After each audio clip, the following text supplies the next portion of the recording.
Trump just reinstated one offensive word Obama banned that has liberals and Muslims outraged by the conservative politics U.S. News for MadWorldNews.com.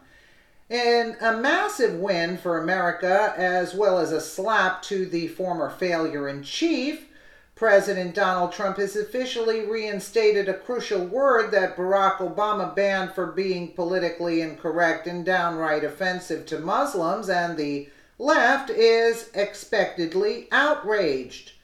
Ever since Trump first stepped foot in the Oval Office, liberals have issued passive-aggressive marches, destructive riots, and veritably bizarre events aimed at dismantling his administration and his rightful presidency. Quite literally, every move he makes is taken as a serious threat to the leftist agenda, including his penchant for politically incorrect speech that often sends progressive special interest groups into nervous breakdowns. Recently, Trump was panned by hair-trigger leftists for bringing back censored terms and activities such as saying Merry Christmas and showcasing the nativity in the White House after years of the Obama administration's war on American values. However, just when liberal snowflakes thought he couldn't wound their sensitive ears any further, Trump revived a word that Obama and his Islam-sympathizing cronies believed that they had eliminated for good. Fox News confirmed that the Trump administration announced that they have restored references to the jihadist terror threat, a word which Obama scrubbed in a Sharia-compliant bid to falsely imply that jihad is a peaceful inner struggle. The simple yet vital word has been reinstated as part of Trump's national security strategy to name the Islamic enemy in a controversial move that directly refutes Obama's decision to avoid such terms deemed politically incorrect and offensive to Muslims.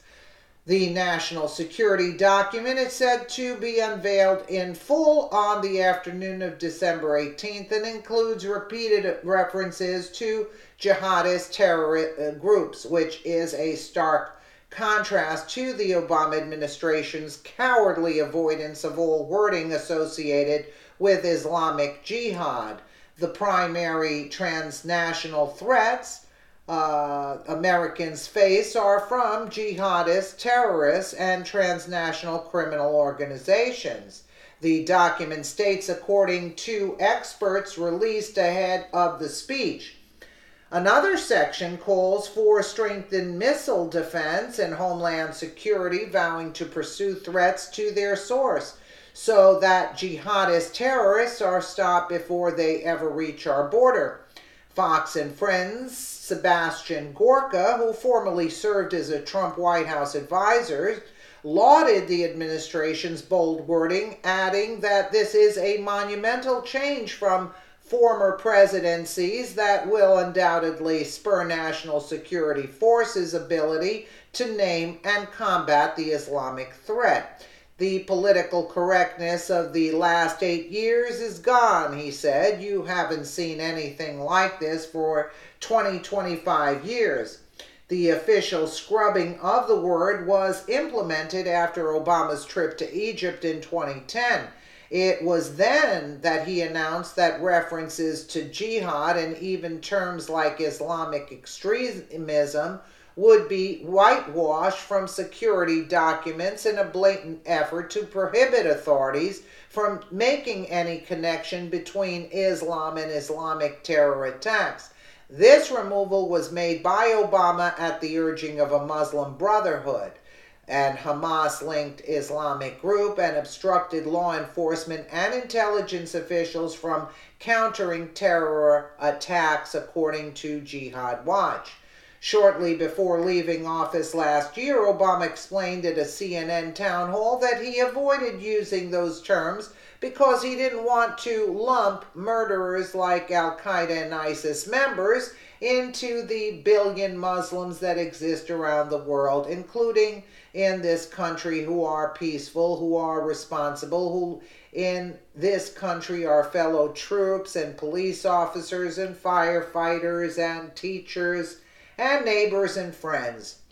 A senior official of the Trump administration reiterated that the doctrine has four main principles, which include protecting the U.S. and American citizens, promoting American prosperity, promoting peace through U.S. strength, and empowering American influence in every aspect of global competition. The official said the principled realism takes a clear-eyed view of the threats we face.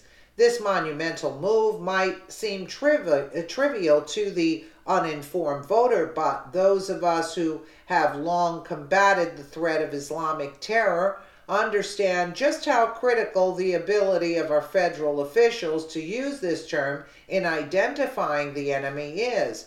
It is a major step away from the Obama's Islamic appeasement and subsequent empowerment of Islamic terrorism, which stifled our power to tackle the threat of jihad for the sake of jihadists' irrelevant feelings. I would say so. Trump is once again proving that he is putting America and her citizens first by refusing to capitulate to political correctness and our nation's greatest foes. Absolutely. You have to know what you're talking about, right? How are you going to talk about it? Or are you going to call them it's just common sense. Let me know what you guys think in the comments below. And again, thank you so much for watching.